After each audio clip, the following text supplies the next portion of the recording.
তোমরা তো সবাই জানো আমি ডক্টর চেঞ্জ করেছি, কিন্তু কোন ডক্টর চেঞ্জ করেছি, কাকে দেখাচ্ছি, সেটা এখনও তোমাদের সঙ্গে শেয়ার করিনি। তোমরা অনেকেই জানতে চেয়েছো, কিন্তু আমি শেয়ার করিনি। আমি বলেছিলাম পরে সেটা জানাবো।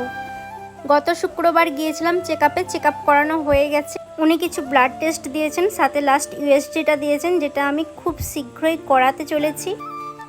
আর এখন তো আমি বাইকে করে অতটাও যাতায়াত করি না, এখন গাড়িতে করেই যাতায়াত করি, কারণ না হলে খুব প্রবলেম হয় শেষের দিকে। বিশেষ করে এখন বর্ষাকাল তো প্রতিদিন বৃষ্টি হচ্ছে, বাইকে যাওয়াটাও রিস্ক হয়ে যাবে, তাছাড়া ওইদিকে রাস্তাটাও খুব একটা ভালো না। এবার তোমাদের সঙ্গে শেয়ার করে দিচ্ছি আমি কোন ডক্টর দেখাচ্ছি। হ্যাঁ, আমি এখন দেখাচ্ছি ডক্টর রাজারাম জানা স্যারকে। ওনার কাছেই আমি এখন চেক আপে যাচ্ছি, আর ওনার কাছেই আমি ডেলিভারি হব। তোমাদের কাছে সমস্ত আপডেট খুব তাড়াতাড়ি আসতে চলেছে। ডাক্তার দেখানো হয়ে গেছে। ফেরার সময় একটা দোকানে ঢুকেছিলাম, কিছু কেনাকাটা ছিল, আর কি কেনাকাটা করেছি না করেছি সেই সমস্ত কিছু পরে শেয়ার করব। ভিডিওটা কেমন লাগলো অবশ্যই কিন্তু কমেন্ট করে জানিও। তোমরা সবাই ভালো থেকো, সুস্থ থেকো, টাটা।